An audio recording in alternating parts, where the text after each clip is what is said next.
like it actually makes our day when you ask us about them or say their name or send us a message, because it's like, wow, they haven't been forgotten. When someone in our world has the worst thing happening to them, a death outside of the natural order of life. I couldn't imagine what you're going through, and therefore I'm going to keep you at arm's length right now because I don't want to.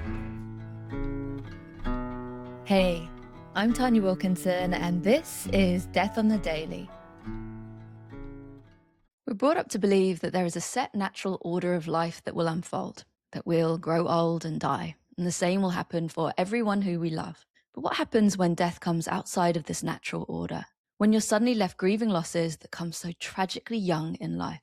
Today's conversation is a very special one because Death on the Daily podcast is mashing up with Luke Alfano's Too Young to Grieve. I popped down to see Luke and we had the most beautiful and profound conversation about how Luke lost his dad at 21, how I lost my daughter at 37. Very unique experiences of grief, of course, but how we both lost decades of memories, milestones, and meaning with them. And today, we're talking all about what it's like to grieve deaths that don't quite fit society's narrative of the timeline of life. So if you're grieving someone who left this earth too soon, or perhaps you're supporting someone who's in that devastating circumstance, this is an episode for you. But I believe it's an episode for us all, because if we look out into our orbit, we don't have to look too far to find someone who is silently grieving these losses that no one else seems to understand. And before we dive into this episode, if you want to join me on this Death on the Daily journey, I would love it if you could hit that subscribe button, as well as maybe just have a think about who you might share this episode with, so that we can all know that we don't have to do this grief journey alone. What happens when grief arrives too early? When grief arrives too early, well, firstly, it's a tragedy. It's something that, as we both know, society isn't set up to hold, because there's an assumption of the natural order of life, that we go through life, that we get old, and that when our time comes, when we might be grandparents, that we die.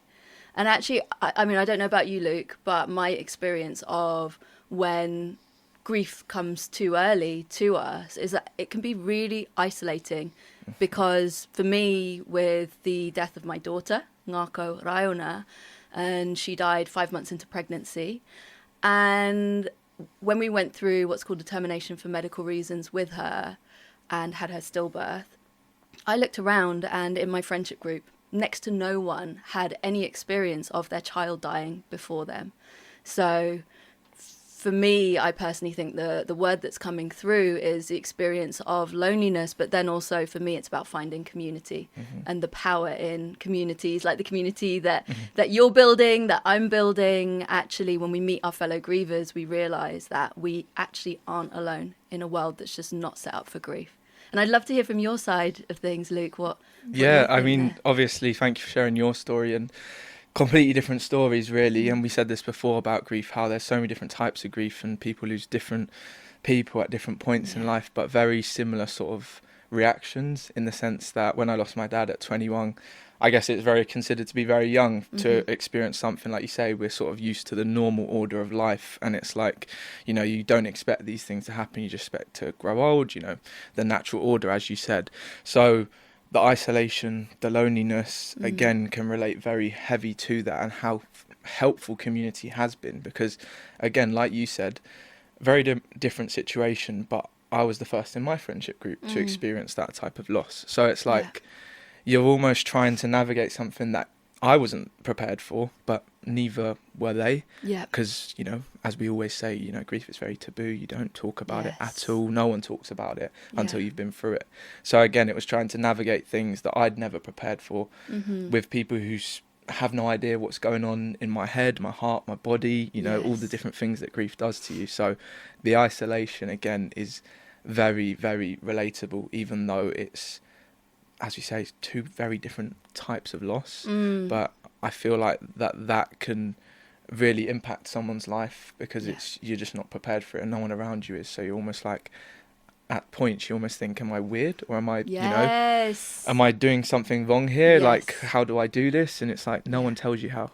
So yeah, I could relate to so many things, even though it's very different situations, which I think is the power of grief. Brings people a lot closer through their loss, basically. Yeah, I wholeheartedly agree with that. And that as well is another loss in grief, that when you're going through it and you're suddenly looking around and saying, my friends can't hold me in this, just how isolating that is, as well as all the other losses, and I know we're going to be coming on to them, that come as a result of that primary loss as well, all of the imagined future and everything like that. So for you, I'd love to hear, Luke, around your experiences when people lent out away from you. How was that for you? Yeah, as you say, like, it's a very common experience. I've seen it in the community as well, like people saying that people just left them, didn't show up as they thought they would, and you know, they felt very isolated because of that. And fortunately enough for me, a lot of my friends were very, very supportive, you know, and they did hold space, a lot of them. There are certain people that, you know, you thought would do a bit more or show up a bit more, and it's not that, you know, you want someone to just constantly be there, like, you know, every single day, you're okay, this and that, like, people have lives, we understand that as grievers. But it's, you know, like every month or on an anniversary, just I'm thinking about you. And that was it. And when that didn't come from certain people, it was like, I just couldn't get my head around it because, you know, they're the ones that are saying, you know, so sorry for your loss at the start, showed up to the funeral, say if you need anything, all of that stuff. But when it came to later on down the line, it was like... nothing had happened. And I think that's a very common thing as well. You know, people just think that after the funeral, after a month, you know, you go back to normal. And we discussed this a lot, that, you know, it's a completely new normal for someone who's experienced grief. So through my experience, I'd say I did have very supportive friends, but there were instances where I was like, oh, okay, that was not expected. And yeah, again, it links back to just education around grief, I think. You know, people don't really know what to do. So often people just won't say anything or won't do anything. And it's hard because as the person who's grieving, you don't have much energy. So, you know, people will say, well, why didn't you reach out? Why didn't you message me? Like, blah, blah, blah. And it's like, well, I didn't even know what day of the week it was, let alone to say, look, can you come round, or can we go for a walk, or this and that. And again, it's hard because people, you know, they have their own lives and their own struggles, but you know, just part of you is like, well, this has really changed my life, and it would have been nice for you to show up. So that's my own personal experience. And it is tough because as the griever, you know, sometimes we've got to put ourselves out there and put like, you know, I'm struggling here, but that's so hard. So it's just so, it's very isolating as a result of that, I think, and very disorienting as well. That's what I've noticed. I don't know about you, but like life just flipped on its head. It was like, well, I'm going into HR, I'm going to finish my psychology degree, go do HR, and you know, life is just going to be straightforward. But from that point onwards, life has not been straightforward. So yeah, I'd love to hear your thoughts on that. Yes, I really, really, really feel that. Also, just to mention, if anyone's watching this and I'm sweating, it's because it's really hot outside. I can vouch for and that. I've It's very just hot. been on the Central Line in London. And because we're talking about grief, and we're talking about all of for me, grief actually brings up a real, particularly talking actually about friends and things that shift in life, it brings up a real energy and a real heat inside of me, because I can really appreciate what you were sharing. We have a timeline of life that is set out, that we set out ahead of us, but also that society sets out ahead of us. There's all of these milestones and how our person fitted into them. So for you, it's with your dad, and obviously all of the ways that your dad will have fitted into your life, be it in when I've worked with people and it's parent loss, it's around the mentorship, it's around those milestones where we assume that they're going to be there. Maybe if we get married, maybe if we have kids, maybe when we're, I don't know, buying our first house, all of those things, their absence is always deeply felt. And then similarly for me, I draw the comparisons, because for me it was all of the ways that my daughter would fit into my life that I didn't just consider at the point at which I became pregnant with her. Obviously I started dreaming then, but actually this was from when I was a child. We're brought up on, I mean, I've now realized Disney movies aren't actually as rosy all the way through. And there's a lot of dead parents in Disney movies, but I was brought up on fairy tales. There's always the happy ending. And for me, the fact that I had an imagined future, actually from when I was probably holding dolls in my arms, that I had imagined with my first child and an experience, and all of those milestones were robbed. It's such a disorienting space to then have to navigate. To your point around the world beyond, the world and the beyond can never not be complicated, because not just in the 1 year, 2 years, 10 years, 20 years, I think it's going to be till the day that I die, there's always going to be almost like these little echoes in places of my life where she should have been, and where I'm going to be in some ways raging at the skies, at the universe, whoever, for making this be her reality, and also deeply sad and just missing her. No matter what my future is, however many children come in, there will always be that seat at the table that is empty because of her. And I think for me as well, it's that timeline forwards that we as a society just really don't appreciate. There can be no replacement for your dad, for my daughter, for anyone that we've lost. There never should be, but with that comes grief throughout the rest of our life.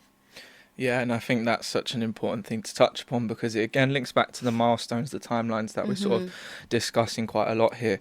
But it's like you say, there's different situations of grief for you and I. But, you know, for example, myself with my dad, like you said, weddings, things like that, where you'd expect them to be sat at the top table. You know, kids, you'd expect them to be there, be a grandparent. And then in your situation, it's like doing things that you do with your kids. Like, we always sort of, like you say, brought up with the idea that, you know, our parents will die before our child dies, or you know, our parent will grow and become a grandparent and become old, and then we'll lose them. But it's like grief comes now at a time that you were just not expecting it. So it's again very, very disorientating, because you're like, well, what about this milestone that they were going to be there for? And it's just like, well, that's not going to happen now. And that's a part that, you know, I think through this conversation we're trying to get out to people, both grievers and non-grievers, is that, you know, for someone who hasn't experienced grief, just try and understand that, you know, it's not going to just be after the funeral, it's going to be all those milestones. Run a marathon, you might be thinking, well, I wish my dad saw me do that, or it's all of these things that are very confusing. And it's almost like throwing it back to you, like the future aspect, isn't it? That's what we talk about a lot, like the imagined future has been sort of just taken away. And that's hard as well, I think. It's so hard. And I'd be really curious to know, actually, from your perspective, if you're thinking about a potential milestone. You can say what milestone you think might be, like 5 years up the path or something. What would you want? Tell me what the milestone is, and then say, what would you want a friend to say to acknowledge your dad, to acknowledge his absence from that milestone event? Well, I mean, the one that comes to mind, I don't even have a partner, but the one that comes to mind is a wedding. And I just think, like, when that comes around, that will be a very, very tough day. Like, I always think about it, and like I say, like, I'm nowhere near it, I don't think, but like, I constantly think about that day and how, like, my dad would have been there, he would have loved that. Like, he was very much like a hopeless romantic, like, he loves all that stuff, probably why I love romantic films now. But it's like, I know he would have loved that day. Like, he always tell me, like, things about love and stuff like that. So on that day, it would just be like, obviously, family and friends. Just honestly, like, again, when it comes to grief, I always say that you don't even need to say too much, but just, again, being there and saying, like, I know this is such a special day, but I understand that obviously there will be times that you're going to be thinking about your dad being here, and I'm thinking of you first and foremost, but also just acknowledging the fact that, like, he would absolutely love it, and he would be so happy, so proud.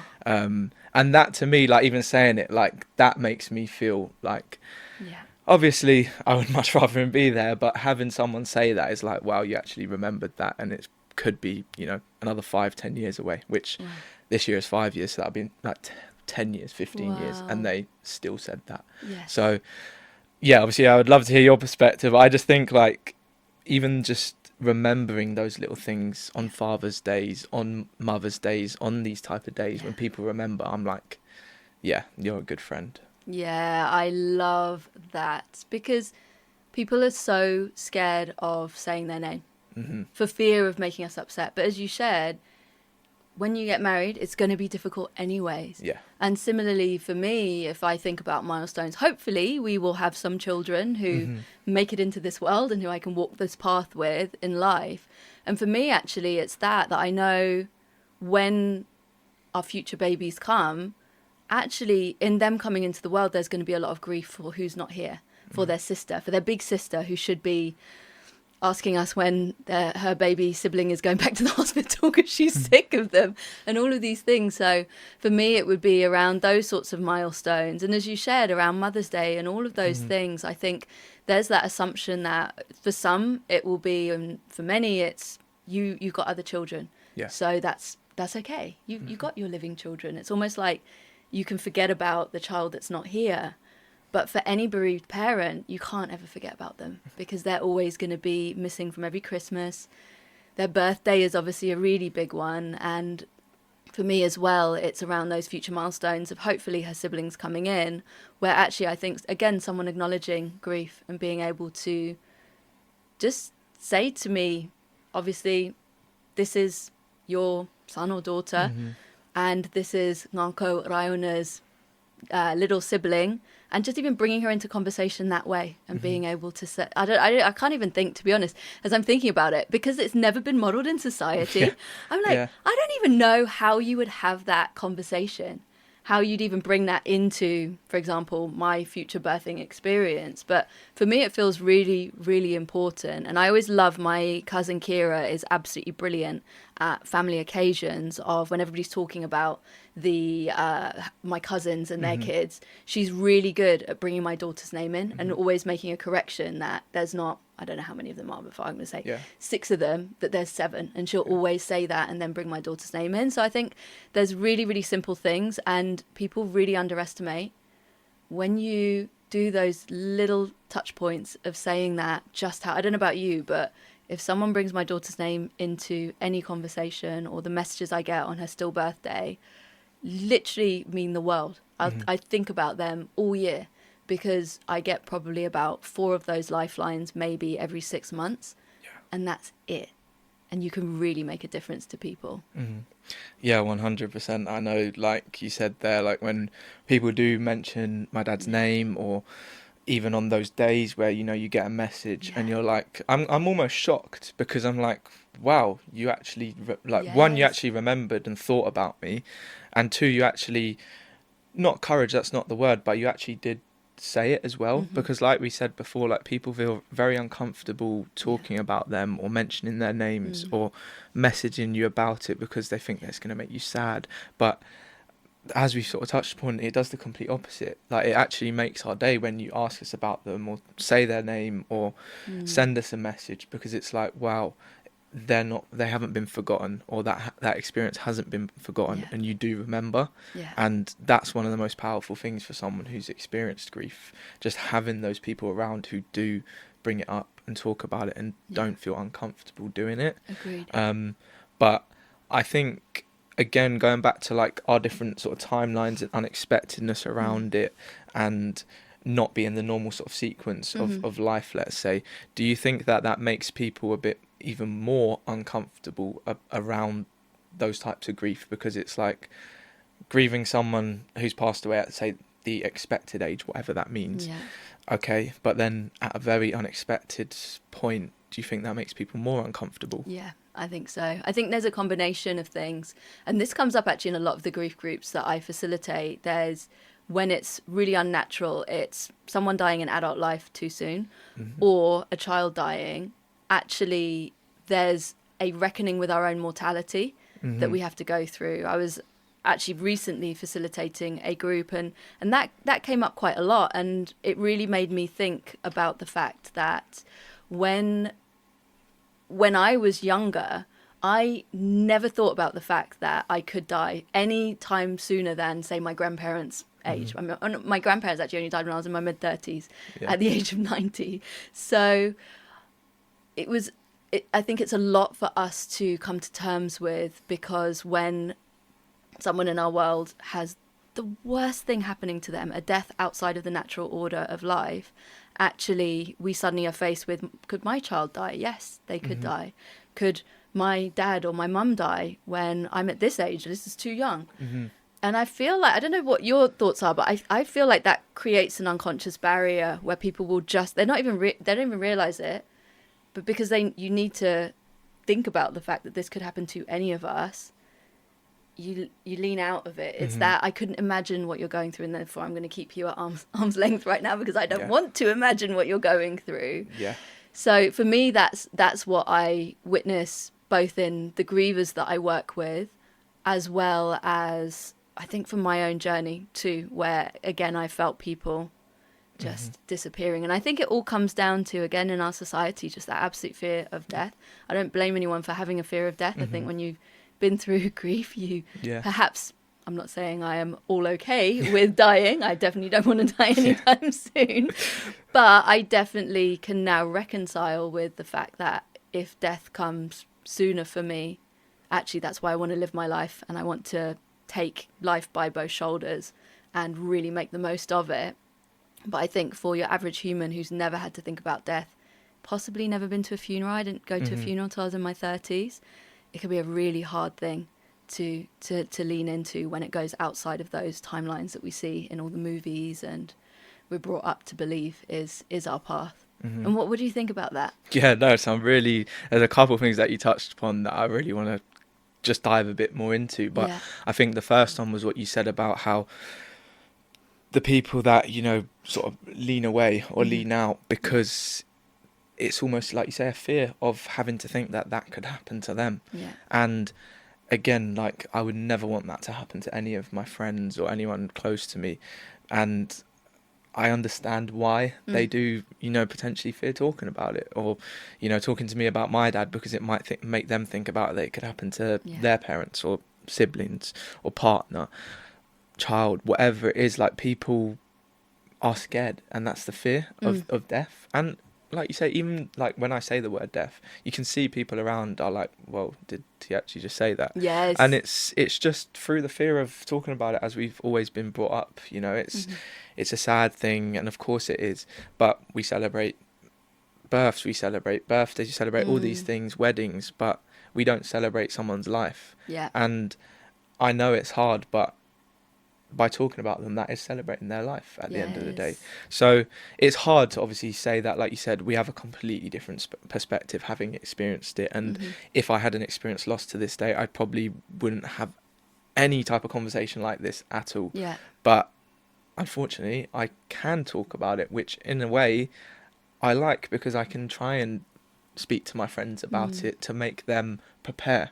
Because for me, one of my biggest regrets in life is that I don't have many sort of voice notes or videos or things where I can hear my dad's voice. I don't even have many pictures or videos with him. So like for me, it's like I just want my friends and other people to understand, do it. You don't have to sit there and be like, so what are we going to do when you die? Like, you just record them, like, in general. Like, record videos when you're on holiday, when you're out at, I don't know, wherever. Like, those things are just ways that you can prepare naturally. So that's one thing that I, you know, really sprung to mind when you mentioned that. And then, again, linking back to the perspective side of things, I think it's completely changed our perspectives, as you said. And I think, I don't know what your thoughts are on it, but like, especially having to grow up a lot older, but in two different situations again, which I think is interesting, because for me, it's like, okay, when I was 21, you know, I should be partying, I should be doing all these things, but it was like, I feel like I'm old now, and I don't want to do any of those things. And then it would be interesting to hear your perspective on that, and how it's changed your perspectives and maybe made you grow up even more as well. Yes, that's a brilliant question, because for me, I was 37 when I had her stillbirth, and I actually think it definitely made me grow up too. Don't get me wrong, if she'd have been alive, I would have definitely had to grow up as a mother a lot. But it's almost, I feel like it's not I feel like I got a wisdom through this. I'm not saying I became really wise like a sage, but there was a wisdom of life and death that I actually, if I witness in my family, that I have only witnessed in my grandparents and in their reckoning as they move through their 60s into their 70s, and then obviously beyond that they got dementia, but when they were very cognizant and we were able to have those conversations with them, there was definitely a point in time where they started to acknowledge their own mortality and openly talk about it, albeit we were all like, no, you're not going to die. I mean, our society with its forever after is so silly. But for me, actually, it was the growing up was in me feeling a lot more grounded in life, a lot more confident, a lot more rooted, a lot more no compromise. I'm such a fawner in the fear response of I'm people pleaser all over. How can I do everything for you and all of that stuff? And it's just made me go, no, do you know what? I need better boundaries. I need to follow my own heart. And that for me is the gift, the weird gifts that we get in all of this is I feel a lot more grounded, a lot more rooted, and a lot all over the place in life, shall we say. Death has really honed my view in on that and who is most important in this life, and the fact that I am uncompromisingly going to prioritize them over everything else. Because to your point, if we don't get those voice notes and all of those memories now, we just never know. So for me, that's definitely where I feel like I've grown up a lot and I've really found myself. I would give it all up to have a year and a half. I'm sure you're the same. Yeah. And for you as well, in that, obviously with that growing up, what I'm really conscious of is in your story at such a young age and at the real milestone age of when you're going through your studies and you're stepping out into the world and you're deciding where you want to go in this life. What do you feel like you've lost from that timeline because of your dad's death? It's a great question. I think, to be honest, a lot. From it, obviously you lose a mentor, like we said before. You know, my dad, I think grief makes us think like the people that we lost are angels, and my dad wasn't perfect, but a lot of the stuff that he did, he would have just helped me just by saying things, it wasn't like he knew how to do absolutely everything in this life, but it would be like where it's, shall I do this, shall I do that, and he would have been there to guide me with that in whatever way. So that's one thing that's definitely, obviously, I've lost, is just a mentor. I always come back to a quote, I think it was by Harvey, I can't remember his first name, I think Steve Harvey, and he said that when you lose your dad, you lose the one man that wanted you to do better than him. And that quote, ever since I've heard that, it's like, wow. Yeah, it's like, it's so true. That's because huge. Obviously in this world, everyone wants to do well and absolutely fine, but your dad is the one person that's like, no, son, like, this is what you need to do. Go do this. Like, I want to see you. Like, my dad wanted me to become a professional footballer, this and that. So like, he just wants you to do well. Yeah. And that's obviously one thing that I feel like I've lost. I'd also say just different, again, like coming back to the milestones aspect, there's a lot of things that you think you're going to do with that person. Whether it's like when you get your first house, inviting your dad round and mum for dinner. Yeah. Like just simple things that you lose and you can't do, and you see other people do it. It's like, oh, that's so tough. Like, seeing friends go on trips with their dads and stuff like that. It's like, oh, okay. But again, going back to your point, it's hard to say, especially for people to hear at the start of their journeys.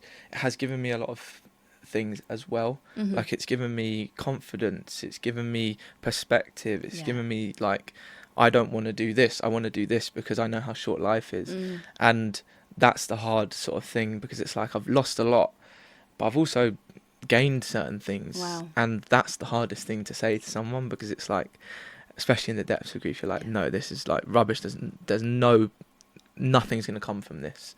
And that's the hardest part to say, like, I actually have got some good stuff through this, like for myself, confidence, things like that, like I say. But that's just, again, going back to what you said, I'd do anything to have him back. But that's the perspective, again, taking a step back and thinking, okay, well, it's very bad, but okay, this is what I've got. What can I do with it? I guess. And that's the hard part. But yeah, I hope that covers parts of your question anyway. I think I went off on a tangent as I normally do. Well, me too. You and me both. I love that because it's really around that we're given lemons and there is lemonade that can be made from it, as well as the bitterness of that which we're going through and continue to go through. And I think it's really important to be spoken about. I know that there's obviously we don't want a silver lining grief in any toxic way, but actually I think there's a really important acknowledgement, because in my work as a grief coach, I don't know about you when you sit with grievers, but I do see a lot of grievers where there are initial conversations, say people might come to a grief support circle or something like that, and someone who I know personally, so someone in my friendship group, etc. And something will come up, the realizations, but business as usual can kick in so easily. We're forced back to work way too quickly. We go back into everyday life, and at some point those waves don't feel so visceral, and we feel like we've entered into, it's a new normal, but it feels somewhat normal.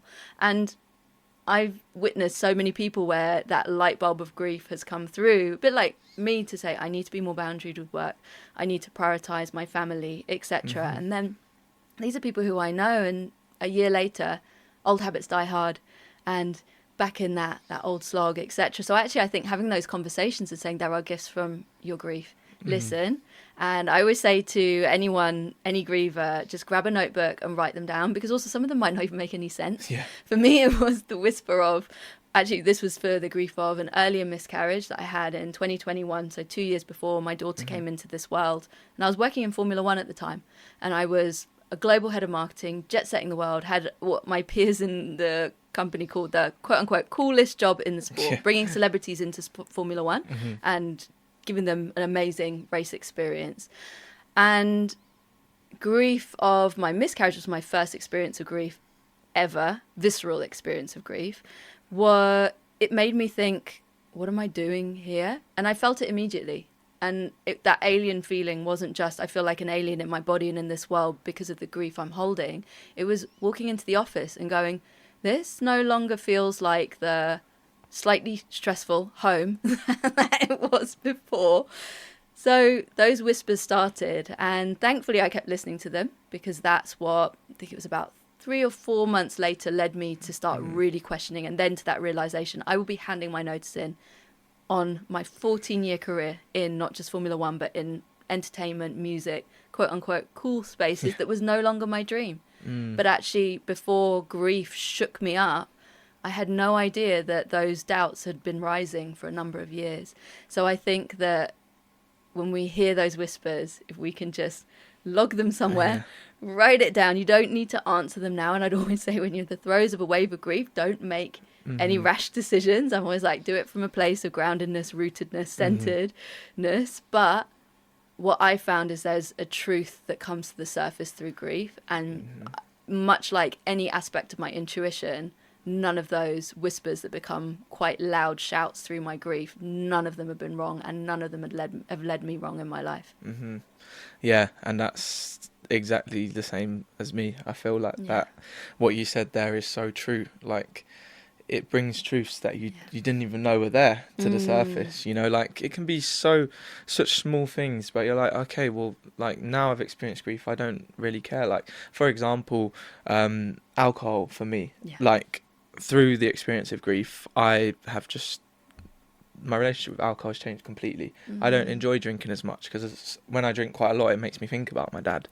So like, there's just certain things where it's like, these things that you think are so important to you before grief, or is the only way that you can do your life before grief, it just opens up a whole new layer. It's like, no, that's not how life needs to be. I can do something different. I can make a change. And it's not like you say, you're not telling someone, you know, grief's happened, right, let me quit my job and start this and do this. Like, it's just, it can be tiny things that you're just like, actually, you know what, I don't need that in my life anymore, or that's not as important to me as I thought it was. So I think it all sort of links back to the perspective side of things, and how grief just really does change your perspective massively on a lot of things that before it were just like covered, and you know, there was only one way, that's the right way, can't do anything different. But now it's like, oh, actually there's a lot more to this life that I have left to live. And that's a big part, I think, you know, after grief there is still a life for you to live as well, and grief and joy can coexist. And that's very hard for people to hear as well. But that's one of the things that gives you hope to keep going after something like grief has happened, because it's incredibly sad and, you know, completely changed your life. So holding on to that feeling that, okay, there is still life for me to go forward with. My perspectives on it are just slightly different now. And like we said, sometimes that can be good for you and make you feel more fulfilled as a result.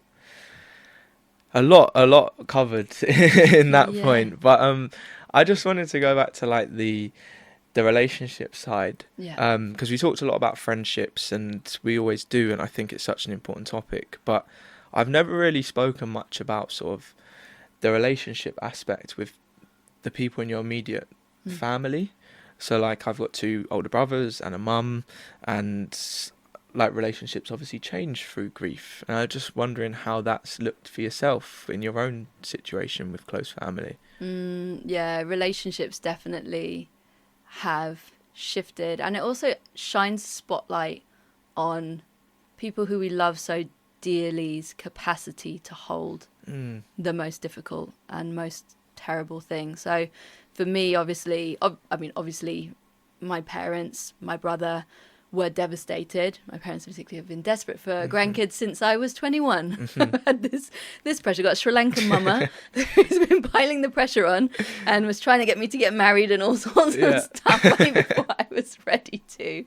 So obviously they were truly devastated, but myself and my husband Jordan were are in the epicenter of this whole experience. And what for me it shone a spotlight on is where my parents and my brother can step in and support and where they can't, and that's just their stories, that's their lens on the world, and it's actually our family's lens on the world. So I feel like part of my mission in life is changing the patterns and the programming, not just in my family but in the culture that we all have grown up in, of death and grief avoidance. I often talk about it from the perspective of my dad. Sometimes it feels like I always say this, it feels like he's a bit of a malfunctioning robot when death and grief is talked about. He's definitely better now, but again, it's interesting because I've also witnessed a change and a shift in him softening into this topic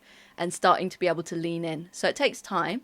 But at the time of my daughter dying, it was my granddad had died just 10 months before, and it was just my aunt and myself and my brother who could be there with him, because my dad actually had COVID at the time, so he couldn't go anywhere near his care home. And I think that took him away from quite a big rite of passage of actually being there to witness someone who's dying. Then fast forwards 10 months and he'd gone through the joy of hearing a grandchild was finally on the way, and then the devastation 5 months later of saying, actually, no, we're going to be losing this grandchild. And he and my mum could hold some conversations, but the rawness and the depth of my grief, I just knew and from my experience, they couldn't hold it. And it's understandable, as my mum said a few times, she wanted to wave a magic wand and just make everything better. But as we know, you can't fix grief. The only thing you can do is be in it with the other person, sit alongside them. So that for me did upset me quite a lot at a few points along the way, albeit I say upset with an understanding of who they were. So really understanding that they still absolutely love me. They're always here. They're always going to come and wrap their arms around me. But there was a certain depth of space holding that I knew I couldn't get from them. But then for me, it was about who else in my life could I get that from? Thankfully, with my husband, he's just incredible. He meets me exactly where I am. We have conversations, again, in the rainbow on the grief brings, where we could be going through just the worst depths of both of our sorrows and really being open about how it was feeling in our bodies and letting it all raw. And then the next minute we're rolling, he's hilarious, rolling around on the floor, like proper big belly laughing. So I could really have what I call just a beautifully messy human experience with him. I have other friends as well who were just there. They were in step with me. I'm thinking of 3 friends in particular, one being my cousin as well. And they were just there all the way along and checking in and able to hold again when they would message me and say, how's your heart today? And I said, it's splattered on the floor. I feel like I'm going to die, all of that stuff, they could hold me in that. So with my family, it was that realization, but actually in being present with my own understanding of where they are, it's been beautiful to also see what I've witnessed as a softening, as my two grandmothers then died last year, just 6 days apart. And my parents could both be there for both of them throughout that time. And it's interesting now where I almost feel like they're on their little apprenticeship of grief, much like I went on with my granddad and my daughter. And I'm still on it for the rest of my life till the day I die. Yeah. But it's really beautiful to see them slowly soften, slowly open. Now they're asking me questions around grief. They're interested in what I do as a career too, which they always before were like, why are you doing that? I don't get it. Yeah. So it's been frustrating at times, but also beautiful to see their opening, which in itself has also taught me patience. And it's taught me the fact that actually, much like I always say when, for example, we're meeting someone when they're grieving or when they're dying, to meet them exactly where they are, I've actually learned through my family the importance of meeting people who are death and grief avoidant like I used to be, exactly where they are, and to not do what I initially did, which was completely write them off of ever having any vulnerable conversations with them.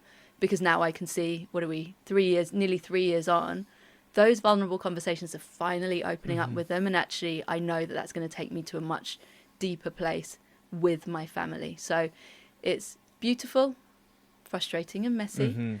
And in that way, I feel like it's just gorgeously human.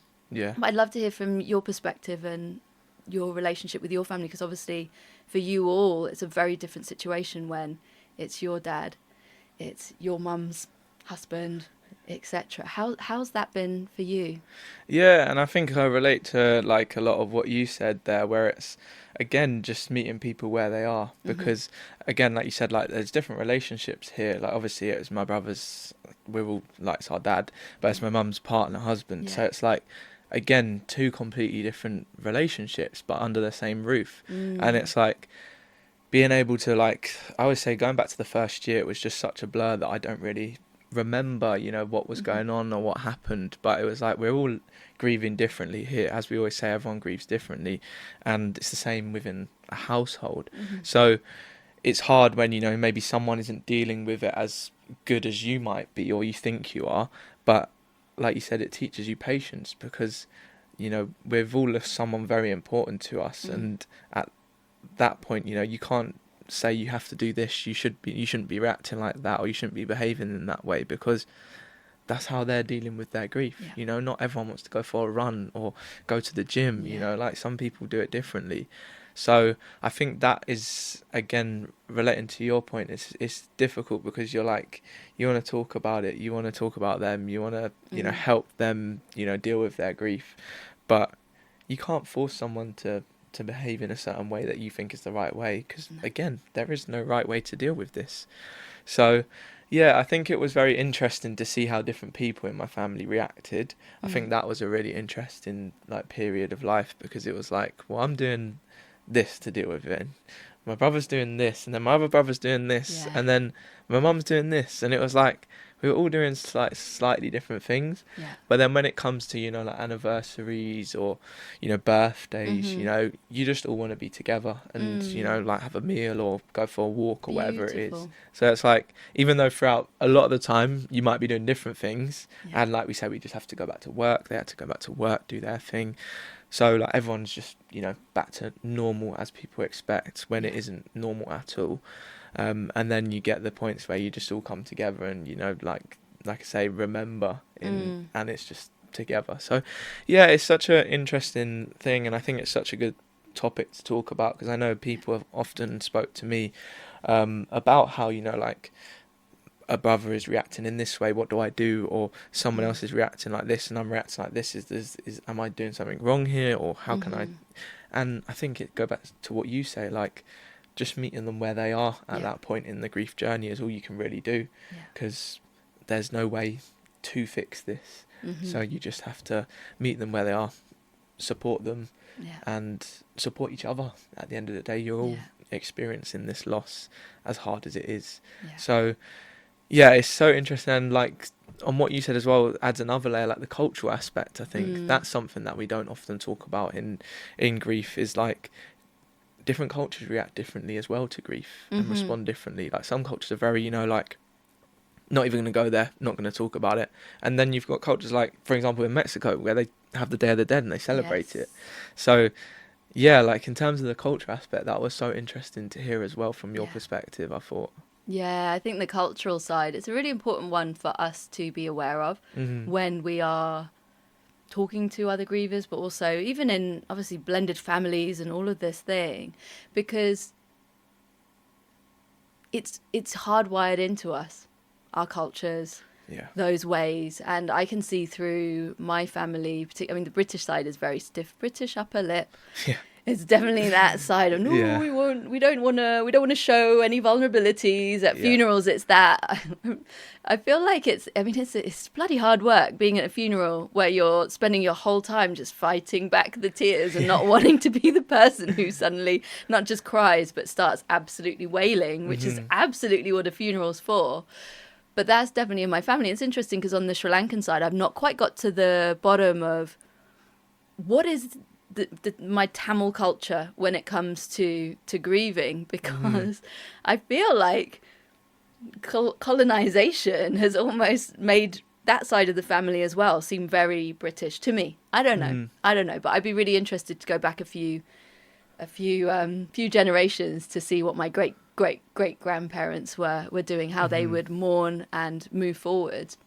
But I also think within that, we can also learn so much from other cultures, and particularly in our Western world, where we have just disconnected from death and grief, pushed it behind hospital doors, made it very clinical, and also just in the way that the funeral industry just deals with dead bodies. And again, it's very much put this away from view. I remember when my nan died, I was interested. So for my Amama, Hindu funeral means open casket. It's funny, my mum was preparing us for it, and I was like, I've literally placed my dead daughter into the ground. I think I'll be all right with this. But it was so natural and so normal, and it was interesting because she died 6 days after my nan, and their funerals were pretty much about 6 days apart. And with my nan, I said to my mum, could I, because I went home, like with all my grandparents, I went home for a shower and have a night's sleep, and all of them died then. After I was like vigil for 3 days waiting, and my mum prepared me for that. That happens quite often when the person who's dying perhaps wants to make a choice of, don't want you here, I want to protect you, which makes sense in my family as well, pushing death and grief behind closed doors.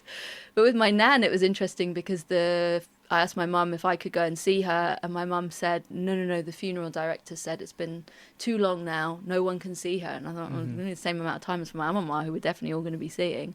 So I think, again, that's where we can learn stuff from other cultures. And I feel really privileged and lucky that I've been through a Hindu funeral for my mama. And actually, I went through one earlier in my life for my great uncle, but I have to be honest, I was completely disconnected and absolutely terrified at everything at that point. I think it was in my late 20s. Because I learned so much from just witnessing that and seeing, again, much like I had that experience with my daughter, that holding her 4 weeks after she died, it was beautiful. She'd changed, things had shifted, but also how healing that was for me in my own journey. And then we looked at other cultures, where there's the cultures, I don't know if you heard about the wailing and the keening in Ireland. Yeah, so the mourning rituals, it goes all the way back. I think the earliest records was ancient Egypt, where mourners would be paid. So there's people who are paid mourners, and they'd go to funerals and they would be there all wailing and throwing themselves over the casket. And the reason for that is it activates our human catharsis, because since the dawn of humanity, we've understood that it's good for us to cry and to let those tears flow in those rituals, as well as in the grief journey beyond. So I really believe right now that the best thing we can do as well is to listen to each other. What are our cultural differences, and what can we learn from each other, and how we are when it comes to grieving. And I have that in some of my circles. I love it where someone will say, I'm from this country, and that means that we're really outwardly emotional with our grief. And it's really interesting how that then causes the room to lean in, and it gives permission for other people to let their tears flow.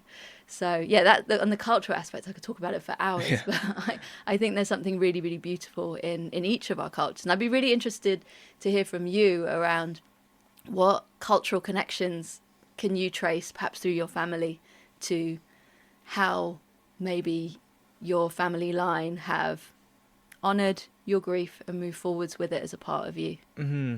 Yeah, it's so interesting. I think like the cultural aspect of it is, and even to hear what you just shared there is so like, it just opens your eyes a bit more to grief, you know, experiencing other cultures and how they're so open to it, and they have things that they do to celebrate it almost and allow you to cry is so good, because obviously here it's not like that, you know. It's very taboo, as we always say. But from my own perspective, like my dad was half Italian, so we have a little bit of Italian descent. And my nonna, she unfortunately passed away last year. But she was like, you know, I'd always go around to hers on a Sunday, have a little espresso and talk to her. And she was very open about, you know, talking about my dad and, you know, Angelo. She'd always like, you know, obviously as a mum, she'd call him by his name. But like she was very open to it, talking about it, sharing like memories. Oh, do you remember this? Do you remember that? And I think I don't know if that's a cultural thing, but she was just a lot more open to it. Yeah. And even like in my own family, like we share stuff about my dad, but I feel like, you know, again, it could be more. Like there can always be more. But I think that's where the cultural aspect comes in, and it's good to see different cultures and how they talk about it, respond to grief, respond to death. But yeah, from my own perspective, I just remember a lot of conversations with my nonna and talking about dad, and that was just a healing thing in itself, just being able to talk openly about it, rather than, like we say, you know, go back to uni, go back to work, and it's just like work mode, friend mode, football, nothing else, just that. So when you get the opportunity, like with someone very close to you, to share memories and to talk, that is so healing as well. So I think from my own perspective, and I'm sure you'd agree, like if you can and if you're able to share memories or talk about the person that you've lost, that is so healing. Yes. And I guess that's what we see through the community side of things as well, like with the circles that you do and the meetups that we do, like just people being able to just talk about it. You instantly see just people just become relaxed and like they've been waiting to do that. And that's why I think it's so important to be able to put yourself in those positions when you can, when you're ready. It's not easy at all. But that's what I've learned through the cultural side of things, is that being open and talking about it is so healing in itself, I think. But I think, like different cultures react differently, and seeing, like you said, being open to the perspectives of other cultures is such a good thing to do as well. Like I remember before thinking about the Day of the Dead, it would be like, what even is that? Why are they doing that? That's so odd. But now it's like, no, that's beautiful. Like they're literally celebrating someone's life, and that's all grief is. It's all that love, and you just celebrate it. That's how you can, another way that you can move forward with your grief as well. It's beautiful. And I feel like there's a real, in grief communities, we're creating new culture, because the more that we create this, and actually it's not even new culture, it's a reconnection to the culture that is, again, going back to the dawn of us as humanity. I think there's a real reconnection. I do a lot of grief rituals in circle. Whenever I do grief circles, I always try to bring in some sort of ritual element at the beginning to connect us all in to this shared experience of grief, to our loved ones, to honor them. And for me, I really feel strongly whenever I sit in those circles and then I hear about that ripple effect, or I have people feeding back to me that they've seen maybe some conversations that I've been having through my podcast, and that's made them, as non-grievers, reconsider how they would, again, bring their friends' loved ones' names into conversation, etc. So I feel really passionately that we are creating a new old culture, and just how beautiful that is, because much like the grief space since the dawn of humanity, it's always been anchored around those rituals, be it the simplicity of just getting everybody together to sit in circle, be it the bigger rituals of funerals, as well as all of those intricate different milestones that each culture's got their own ones of. In Hinduism, I think it's X amount of days afterwards you have an honouring that is based upon the foods that they love, and all of these lovely things. I feel like the more that we as a combined culture can come together and just really root into our creativity to recreate rituals and to bring ourselves together. I think that is the best way for us to open the doors for others to almost be like, what's going on in there? I want a part of that. How can I get into this cool grief space conversation? Because I'd be really curious to know from you, Luke, if you take yourself back, and this could be to either before your dad died, or it could actually be just on the other side. And if thinking about any spaces of griefy conversations, so I guess after your dad died, it might be in community, of you stepping into certain community spaces that maybe you'd never been a part of before. Before, it could be stepping into conversations about grief. But I'd be really interested to hear about any resistance, and then if there was any softening that happened almost once you dipped one toe into this conversation about grief. This is such a interesting time for you to ask that question, because it was only last week that I experienced something like that. Wow. So for me, now talking a lot more about grief, being a lot more open about it, and meeting people through the community, someone invited me down to go to something which I don't know if you've heard of, called a Death Cafe. Yes. And it was one of the most interesting conversations I've ever had about grief and death. And I don't even know how to explain the conversations or what was going on, but it wasn't really like how we talk on the podcast about grief. It was more about death and just being open to it and what happens, and different types of conversations. And when I got there, you know, as I am, was quite chatty with everyone. Someone was wearing an Arsenal top, made a little joke. Got into the actual session, I didn't know what to say. Wow. I was honestly sat there. There was it was 2 hours. There was an hour where everyone shared, and I didn't know what to say. So I was just listening. I was like, this is like nothing that I've ever heard before. I don't even know what to input here. Like, what do I say? Had the break, came back, and I was like, well, I've got to say something, because I can't just be sat here. So then obviously got involved, and like everything just, again, like I said, like shoulders just dropped, and it was like, okay, you can actually have an opinion here and talk about these things. And that was like, for me, especially being so into this now and talking about it and being so open to it, it was like a whole new experience. But it was a brilliant experience for it, because now being a bit later down in my journey, 5 years now, it was like I'm ready for these type of conversations. I can talk about these type of things and not like feel any type of way for it, but if anything, it again helped me keep moving forward on this journey. So that was a very interesting experience, but one that has again allowed me to develop even more perspective for this whole topic that we're trying to, like you said, just raise awareness for and get people to want to get involved in it and not shy away from it. And those type of conversations are what does that. And I think they're beautiful, because it allows you to prepare and talk about something that inevitably is going to happen. And if you can talk about it, you can prepare better. You can get those videos, get those voice notes, do these things, understand it a bit more, and understand the people who've been through it a bit more as well. So that was a really interesting experience. Wow. And I would recommend it. I've been to death cafes before. Because my original inspiration, my podcast is called Death on the Daily, and if I'd have done it now, I probably would have made it into a grief on the daily. I don't think it's quite as catchy. But because my fascination started actually in the death space.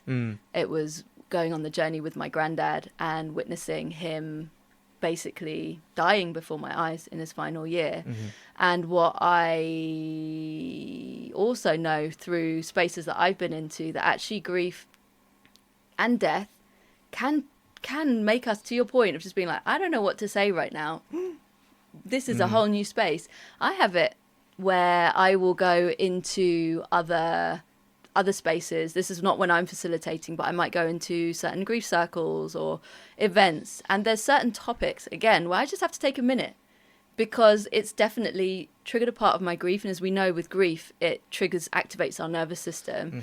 And so sometimes I just need to breathe into this. I need to see and soften and understand, what do I have the capacity to share today? What do I feel inspired to share today? But also, I've definitely had the ones where I'm like, I'm a bit lost for words, because this is going to places that I've never even considered. So I always feel like there's also that compassionate side, because I believe I'm a student of both life and death until the day that I die.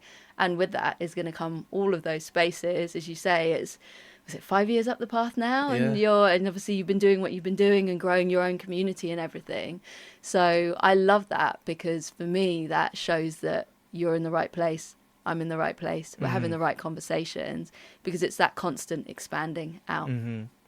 Yeah, and that's it. I think being open to these things, again, like going back to the culture, just being open to hearing, or like I would say, like, you know, things like mediums, for example.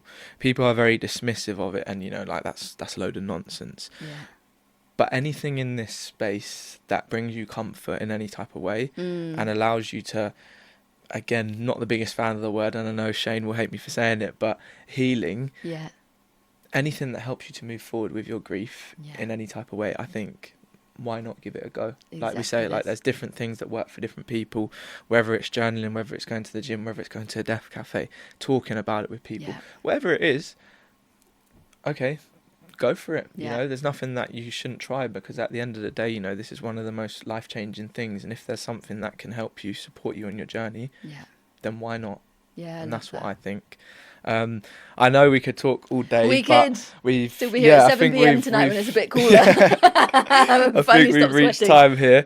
But I don't know about you, but I always like to have a signature closing question on Too Young to Grieve. So I just want to ask you, we've been talking a lot about timelines today and unexpected, you know, losses at points that we weren't expecting. So for someone who's experienced loss outside of the expected timeline, what's one thing that you would want them to know? Oh, it's very, very similar to the question that I'm going to ask you, but slightly different. So one thing that I would want them to know is that the timeline ahead does, to that point around joy and meaning and purpose, it holds so much. It's not going to be the same. And there's going to be a lot of points where you're going to feel the force or the full force of the person that you've lost. But there is so much beauty and joy in life that can unfold, and that I believe as well can unfold also as a result of the grief that you hold. I always call it a tattoo of grief. And it's like, for me, it's, I would say my daughter's, I feel her right over my heart, but she's a beacon of my love. And as a result, she shines so much love out into the world. So for me, it's really that message about the fact that, I mean, I feel like all human life is messy in general. There's a lot of stuff that I dreamed I was going to do that, aside from people dying, just didn't happen. So I think for me, it's that regardless, it's just having heart that this forwards path is going to hold so much for you, even if right now it doesn't feel like it will without them. I love that. I think, there's, like we said, there is still a life for us to live going forward, and it can hold some very good things as well. So just being open to that as well, and that happening is very powerful and hopeful. Love that. So for you, slightly same but different. If you could share a little note to your past self. So it could be at the point just after your dad had died. It could be at any point in life, but in your younger life, around that inflection point where you're obviously coming to terms with this thing called grief that is lifelong. What words of advice would you share with yourself about the path that is going to open up for you? Yeah, brilliant question. Same, but different, like you said. But it's made me think, and I had something in my head that I thought I was going to say, but now it's completely different. And if I was to tell that Luke 21 at university in his final year, I would just say to him, I'll be honest, I say, this isn't going to go away. That's grief. It never fully goes away. But you are going to be able to move forward with it and carry it and do things that you never ever thought that you could do. Wow. But you're going to do it. Because life has changed, unfortunately, but there is still a life for you even after grief. And that is what I would want him to know, because I know for a lot of us, and for me included at that time, I didn't think that there was much left to life after that. But there is so much. And just because grief has entered your life doesn't mean that, you know, you can't still have a good life after it. And the grief will never go away, but that's a good thing, because it's all the love that you have for that person. So carry it forward and just keep going. It will get better. Oh, that's so beautiful. There is still a life for you, and the beauty of carrying our grief forwards. with all the love that it holds, would we ever want the Men in Black characters to come out and erase our memory and all of our experiences of them to get rid of this grief? Hell no. Yeah, I love that. Yeah. That's so true. Thinking about that analogy, you wouldn't. And that in itself, that analogy there will allow you to keep going and move forward, because those memories are everything. So keep thinking about them, keep holding them. Yeah, and keep talking about them. And other people, make sure you're talking about them too to us. No, that was absolutely brilliant. And I really, really enjoyed that conversation, Tanya. And I hope that anyone who's listening has taken a lot from it. And hopefully both our listeners will appreciate that conversation. I love this. Too young to grieve, mash up with death on the daily. That's it. We will leave it there. Thank you for joining me on Death on the Daily. If you like this episode, it would mean a lot if you could hit subscribe. Plus, head to the show notes to find out about my work as a grief coach, and there's a grief journaling freebie there for you. Until we meet here next time, take good care of yourself and others. There's a cold fire, there's a crossfire, and there's some